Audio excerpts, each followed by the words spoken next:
Hello बच्चों, आज class 9th के लिए पाठ 4 दो चर वाले रैखिक समीकरण इस पर बात करेंगे। दो चर वाले रैखिक समीकरण।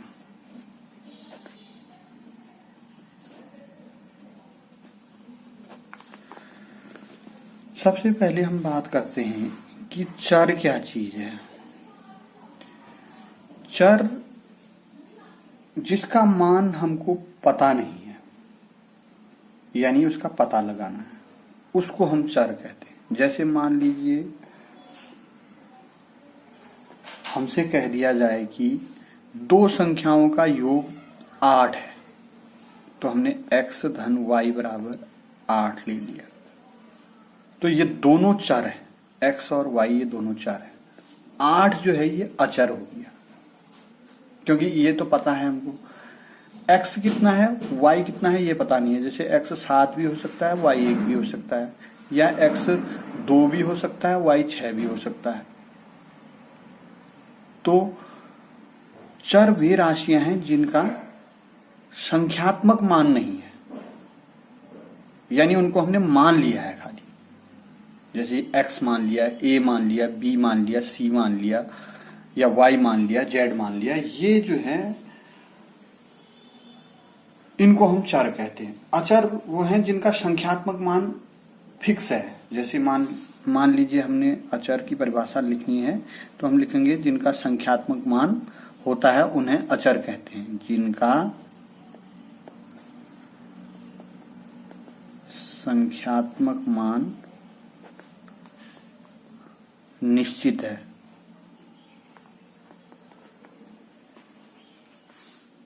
वे अचर है। जैसे हमको 1 दे दिया, 2 दे दिया, या 0 दे दिया, या 8 दे दिया, कुछ भी इसमें हो सकता है। और चर क्या है? जिनका संख्यात्मक मान जो है हमें पता लगाना है, वो जो है चर है। जैसे x, y, a, b ये चर हो गया। अब इसमें एक चर वाली रैखिक समीकरण है जिसमें केवल एक चर है। एक चर वाली रैखिक समीकरण जिसमें केवल एक चर है। जैसे मान लीजिए हमारे पास एक समीकरण है 3x ऋण 5 बराबर x धन 3। इसमें देखो एक ही चर है, ये x ही x है, तो इसको हम एक चर वाली रैखिक समीकरण कहेंगे। और भी हो सकता है, जैसे 4y ऋण 8 बराबर 12। इसमें केवल एक चर है y, तो इनको हम एक चर वाली रैखिक समीकरण कहते हैं। ऐसी दो चर वाली रैखिक समीकरण है। दो चर वाली रैखिक समीकरण आप अपने मन से भी रैखिक समीकरणों को बनाएं। इसमें यही नहीं कि यही उतार दें, और अपने मन से भी आप जो है और उदाहरणों को भी दें। इसमें दो चर वाली रैखिक समीकरण ये है जिसमें हमें दो चर हैं। जैसे x धन y बराबर, अभी मैंने 8 कहा, एक ये हो गई। 2x धन 3y बराबर 12। इसमें भी दो चर हैं, देखिए x और y। तो ये दो चर वाली रैखिक समीकरण है। या x ऋण y बराबर 10। तो कुछ भी हो सकते हैं। अन्य उदाहरण आप अपने उससे भी सोच करके लिखेंगे। अब मैं आपको प्रश्नावली 4.1 से शुरू करते हैं। पहला प्रश्न, एक नोटबुक की कीमत एक कलम की कीमत से दोगुनी है। इस कथन को निरूपित करने के लिए दो चर वाली रैखिक समीकरण लिखिए।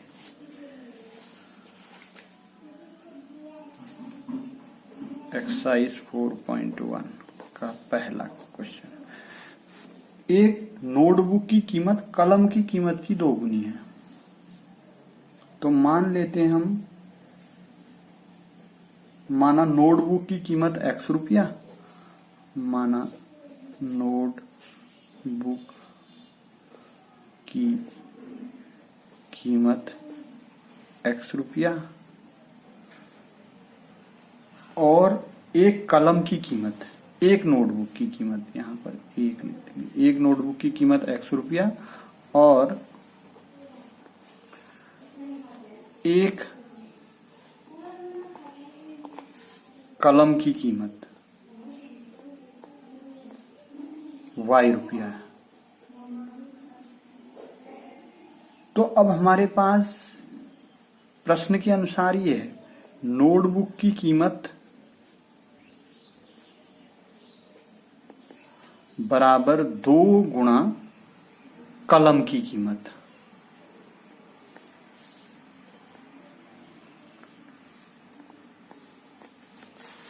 तो नोटबुक की कीमत x हो गई और 2 गुणा ये कलम की कीमत y होगी। तो x बराबर 2y, 2y को इधर पक्षांतर कर देंगे तो x माइनस 2y बराबर 0। ये जो है इसको भी लिख सकते हैं, इसको भी लिख सकते हैं आंसर में। x बराबर 2y भी हो सकता है, x माइनस 2y बराबर भी 0 हो सकता है। प्रश्न नंबर 2,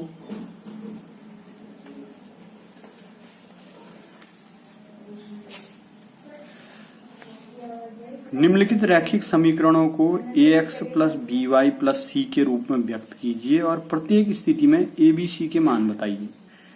इस रूप में व्यक्त करने हैं इन समीकरणों को। ये सारे ये 8 खंड हैं। देखिए, तो दूसरे का पहला खंड है 2x plus 3y equal to 9.35 बार है, केवल 5 बार। तो बहुत आसान है, इसमें पक्षांतर कर देंगे 9.35 बार का, इस तरफ ले आएंगे तो 2x प्लस 3y माइनस 9.35 बार इक्वल टू 0। ये माइनस इसलिए किया क्योंकि यहाँ इसका चिन्ह प्लस था, इस तरफ ला करके मैंने इसको बाएं साइड ला करके माइनस कर दिया। जो भी चिन्ह होगा दाएं साइड वो बाएं साइड आएगा तो उसका उल्टा हो जाएगा, प्लस था तो माइनस, माइनस था तो प्लस हो जाएगा। अब a की जगह ax plus by plus c से तुलना करने पर a की जगह 2 है, देखिए a बराबर 2 हो गया, b की जगह 3 है, b बराबर 3 हो, c की जगह ऋण 9.3। ये चिन्ह का ध्यान विशेष रखना, चिन्ह सहित लिखना है। यहाँ धन है तो धन को लिखा नहीं जाता है, इसलिए मैंने लिखा नहीं है। ऋण 9.35 बार पहला खंड हो गया।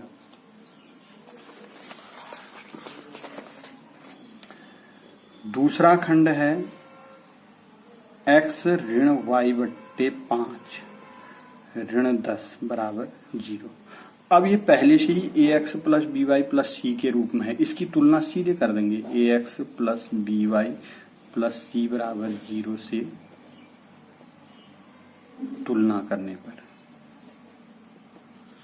a की जगह अब आप देख रहे हैं यहाँ पर कुछ नहीं है, कुछ नहीं है तो ये एक शब्द में छुपा रहता है। जैसे 2 एकम 2, 3 एकम 3, 4 एकम 4, x एकम x हो जाएगा, ये एक छुपा हुआ है इसमें, तो a बराबर 1। ऐसे ही अगर b बराबर ऊपर देखेंगे तो y के साथ 1 छुपा है, नीचे बट्टे में 5 हो जाएगा और ऋण चिन्ह भी रहेगा। यहाँ पर ध्यान ये रखना है, ऋण 1 बट्टे 5, ये खास पॉइंट है इसका। b बराबर ऋण 1 बट्टे 5 आएगा यहाँ पर, और c बराबर आप देखेंगे ऋण 10 है। बस आसान हो गया। तीसरा question, -2x plus 3y equal to 6। अब इसमें क्या करेंगे, हम ये 6 को पहले यहां लाएंगे, -2x plus 3y minus 6 is equal to 0 कर देंगे। फिर इससे तुलना करेंगे, ax plus by plus c बराबर 0 से तुलना करने पर अब आप देखेंगे a बराबर ऋण 2 है, a बराबर ऋण 2, b बराबर 3 है और c बराबर ऋण 6 है। चौथा खंड,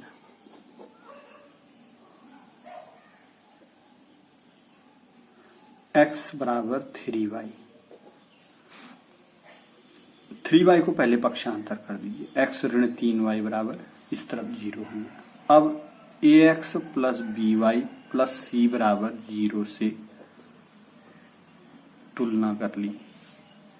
a की जगह 1 हो गया, b की जगह ऋण 3 हो गया और c की जगह 0 हो गया। अब c यहां दिख ही नहीं रहा है, c यानी 0 है, प्लस 0 हुआ है तो c बराबर 0 है। ऐसे ही पांचवा खंड है,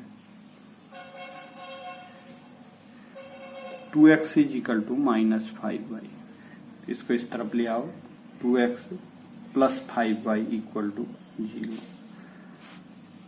ax plus by plus c बराबर 0 से तुलना करने पर a की जगह 2 हो गया, b की जगह 5 हो गया, c की जगह कुछ नहीं है तो 0 हो गया, c की जगह, c बराबर 0। ऐसे ही छठा,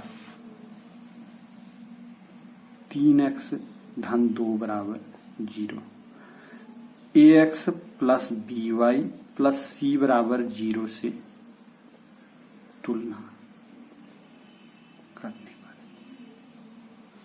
a की जगह 3 हो गया, b की जगह नहीं है। अब देखो ये c की जगह में, b y होना चाहिए था ना, y वाला पार्ट ही नहीं है यहाँ पर, तो a की जगह तो 3 लिख देंगे हम, a बराबर 3, b बराबर 0 लिखेंगे, b की जगह कुछ नहीं है ना, y वाला पार्ट है ही नहीं, और c की जगह 2 लिखेंगे। यहाँ पर बच्चे बहुत गलती करते हैं, वो a की जगह तो 3 लिख ही दिया, b की जगह वो 2 लिख देते हैं, तो ऐसा नहीं करना है। b की तो तुलना कर रहे हैं तो आप उसी हिसाब से देखें, जैसे 3x धन अगर y वाला पार्ट है तो y की जगह b आ जाएगा, और लास्ट में अचर संख्या है तो वो c की जगह में आ जाएगी। छठा, सातवां,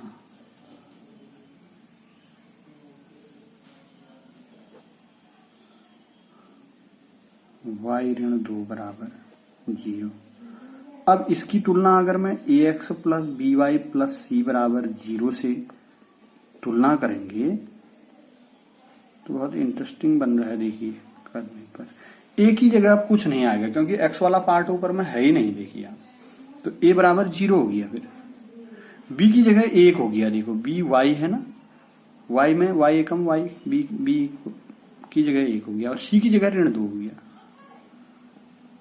बहुत आसान से सवाल है।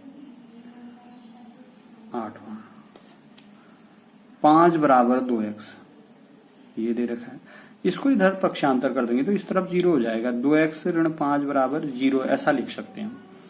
तो अब इससे तुलना करेंगे, इसे ax plus by plus c बराबर 0 से तुलना करेंगे तो a की जगह 2 आ जाएगा, देखिए b की जगह 0 आएगा, b है ही नहीं, b y वाला पार्ट है ही नहीं इसमें, c की जगह ऋण 5 आएगा, c बराबर ऋण 5। तो ये आपकी प्रश्नावली 4.1 पूरी हो गई है। अब मैं आपको बताता हूं 4.2 प्रश्नावली के लिए कुछ टिप्स। पहले, 2 चर वाले रैखिक समीकरण का हल। 2 चर वाले रैखिक समीकरण का हल किस प्रकार से होगा? 2 चर वाले किसी रैखिक समीकरण के दोनों चरों के जो मान संतुष्ट करते हैं, चरों के उन मानों को क्रमित युग्म या क्रमित युग्म समीकरण का हल कहलाता है। यानी उन मानों का क्रमित युग्म का मतलब ये है, जैसे मान लीजिए हमारे पास एक समीकरण है 2 चर वाली, x धन y बराबर 12। तो इसमें देखिए x का मान अगर मैं 1 रखूंगा तो y का मान 11 होगा, 1 और 11, एक क्रमित युग्म ये बना। अगर x का मान 0 रखूंगा तो y का मान 12 हो जाएगा, 0 धन 12 बराबर 12, 1 धन 11 बराबर 12। ऐसे ही अगर मैं x का मान ऋण 1 रखूंगा तो y का मान 13 हो जाएगा, 13 में से 1 घटाएंगे तब 12 आएगा। ऐसे ही अगर मैं x का मान 2 रखूंगा तो y का मान 10 हो जाएगा, x का मान 3 रखूंगा तो y का मान 9 हो जाएगा, x का मान 4 रखूंगा तो y का मान 8 हो जाएगा। इस प्रकार से जब हम देखते हैं तो ये मान इतने आ जाते हैं, इनको हम गिन ही नहीं सकते। इसलिए हम कहते हैं कि दो चर वाली रैखिक समीकरण के जो हल हैं वो अपरिमित रूप से अनेक हल हैं। रिजल्ट क्या निकला? दो चर वाली रैखिक समीकरण के अपरिमित रूप से, अपरिमित का मतलब है कि जिसको गिना नहीं जा सकता है, अपरिमित रूप से अनेक हल हैं।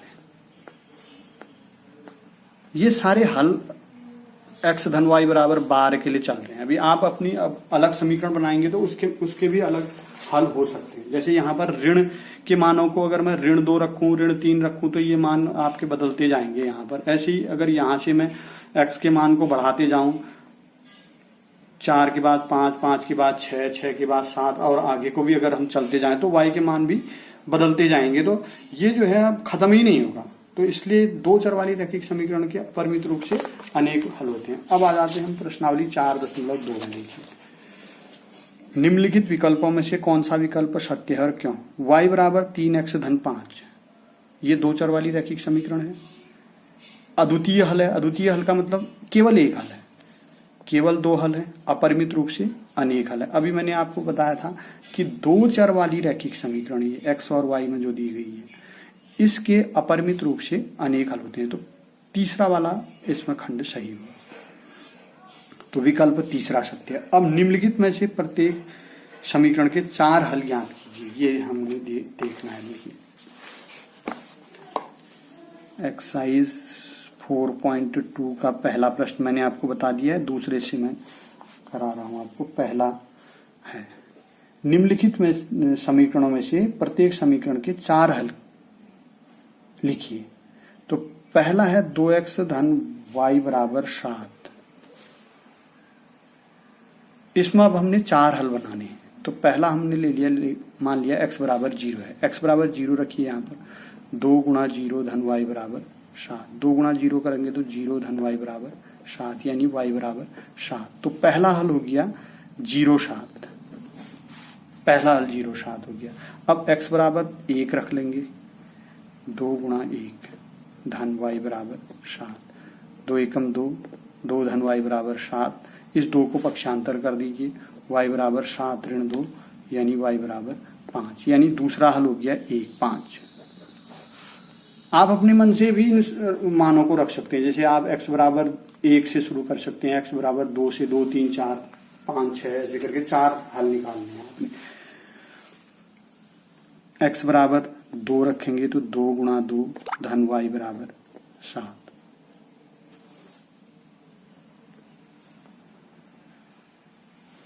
इसके बाद 4 धन y बराबर 7, y बराबर 7 ऋण 4, यानी y बराबर 3। तो इसका तीसरा हल हो गया 2, 3, 2, 3। अब चौथा, x बराबर 3 रख दिया तो 2 गुणा 3 धन y बराबर 7। 2 3 6 धन y बराबर 7, y बराबर 7 ऋण 6, यानी y बराबर 1। चौथा हल हो गया 3, 1, 3, 1। तो हमारे पास हल देखिए 0,7, 1, 5, 2, 3 और तीसरा 3, 1। अब दूसरा खंड दिया हुआ है पाई एक्स प्लस वाई बराबर 9। ये पाई है, पाई एक्स का गुणांक पाई है। तो अगर हम x बराबर 0 रख दें तो पाई इंटू 0 प्लस वाई बराबर 9 हो जाएगा। पाई इंटू 0 0 हो गया, 0 धन वाई बराबर 9, यानी वाई बराबर 9। तो पहला हल हो गया 0, 9। x बराबर 0, वाई बराबर 9। अब अगर मैं x बराबर 1 रख दूं तो पाई गुणा 1 धन वाई बराबर 9 आ जाएगा। पाई गुणा 1 पाई हो गया, धन वाई बराबर 9। वाई बराबर निकालेंगे तो 9 ऋण पाई। तो दूसरा हल हो जाएगा 1 कॉमा 9 ऋण पाई।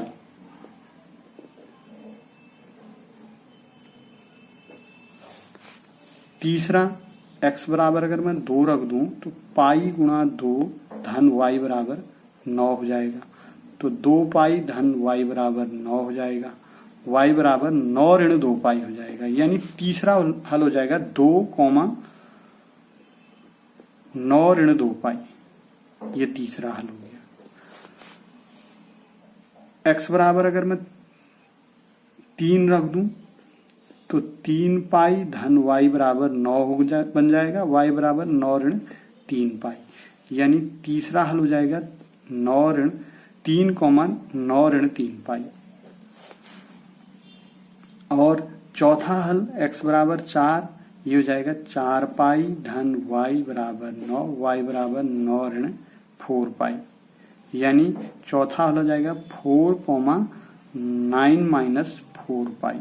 यानी ये 4 हल बन जाएंगे आपके 0, 9, 1 comma 9 minus pi, 2 comma 9 minus 2 पाई, 3 कॉमा 9 माइनस 3 पाई और 4 कॉमा 9 माइनस पाई। पाई का मान 22/7 रख करके भी आप इसको हल कर सकते हैं। पाई का मान 22/7 रख करके इसको हल किया जा सकता है। ऐसे ही तीसरा खंड है।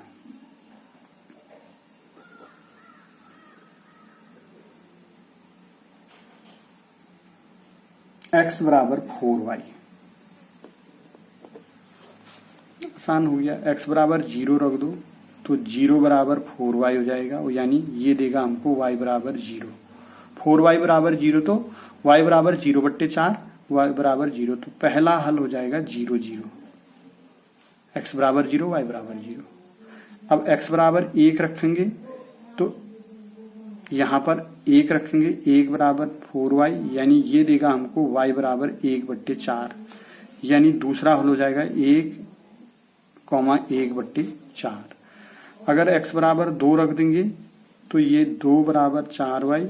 यानी ये देगा 2/4, 2/4 यानी 1/2 हो जाएगा। ये y बराबर 1/2।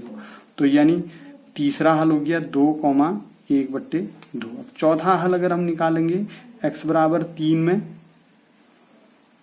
तो ये दे देगा हमको 3y, 3 बराबर 4y और ये देगा हमको y बराबर 3/4। यानी चौथा हल हो जाएगा 3 कॉमा 3/4।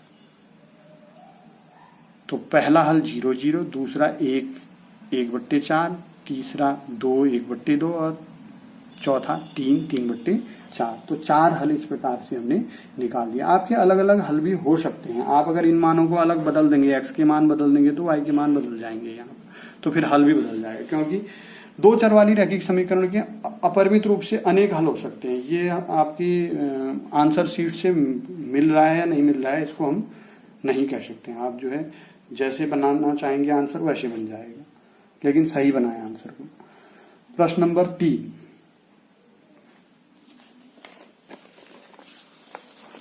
बताइए निम्नलिखित हलों में से कौन कौन समीकरण x ऋण 2y बराबर 4 के हल हैं और कौन हल नहीं है। ये दे रखे हैं, देखो x बराबर 0, y बराबर 2, x बराबर 2, y बराबर 0। तो ये हमने हल हैं या नहीं है ये सिद्ध करना है, बताना है कि हल हैं या नहीं। तीसरा समीकरण हमारे पास दे रखी है x ऋण 2y बराबर 4। इसमें दो पक्ष हैं, एक तो ये लेफ्ट हैंड साइड होगी, ये राइट हैंड साइड होगी। 4 राइट हैंड साइड में और ये लेफ्ट हैंड साइड में। तो हमारे पास पहला हल है 0,2। यानी हमारे पास x बराबर 0 है और y बराबर 2 है। तो यहां पर रख देंगे लेफ्ट हैंड साइड में। लेफ्ट हैंड साइड में x बराबर 0 रखो, ऋण 2 गुणा y की जगह ये 2 रख दो, 2 गुणा 2 0 ऋण 4, यानी ये ऋण 4 आ गया। और राइट हैंड साइड में हमारे पास 4 है, यहां ऋण 4 है, तो ये हल नहीं है। 0,2 हल नहीं है। अगर बराबर आ जाएगा तो हम कहेंगे हल है। ठीक है। तो दूसरा हल हमारे पास 2,0 है, समीकरण वही रही। तो x बराबर 2 हो गया, y बराबर 0 हो गया। उसी समीकरण में रख देंगे, x की जगह 2 रखा, ऋण 2 गुणा 0, तो लेफ्ट हैंड साइड में रख दिया ये 2 ऋण 0 यानी 2 हो गया ये। और राइट हैंड साइड में हमारे पास 4 है, राइट हैंड साइड 4 है, तो ये 2,0 भी हल नहीं है, 2,0 हल नहीं है, समीकरण का हल नहीं। तीसरा हमारे पास दे रखा है यहाँ पर 4,0, इसको चेक कर रहे हैं हम लोग। x बराबर 4 और y बराबर 0, समीकरण वही है, x ऋण 2y बराबर 4, ये समीकरण है। x की जगह 4 रख देंगे और y की जगह 0 रख देंगे, तो लेफ्ट हैंड साइड हमारे पास 4 ऋण 0 यानी 4 होगी, और राइट हैंड साइड हमारे पास ऑलरेडी 4 है, तो राइट हैंड साइड भी क्या है, 4 है। तो हम कहेंगे 4,0 समीकरण का हल है, समीकरण का हल है। इसी प्रकार से चौथा हमको दे रखा है √2, 4√2, यानी x बराबर √2 और y बराबर 4√2, तो समीकरण वही है, x ऋण 2y बराबर 4, x की जगह √2 रख देंगे,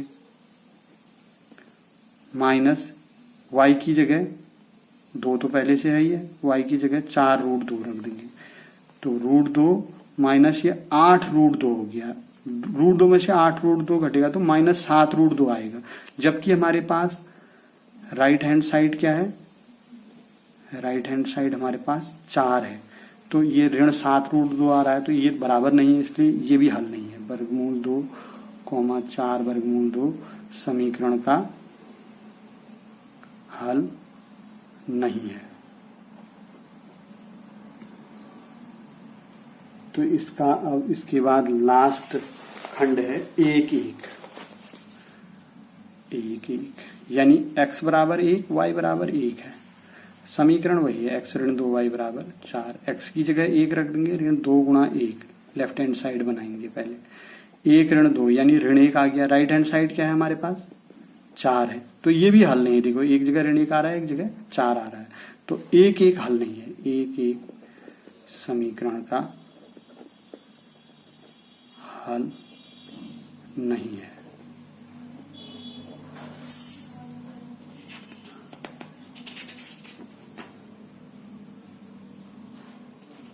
इस प्रश्नावली का लास्ट प्रश्न,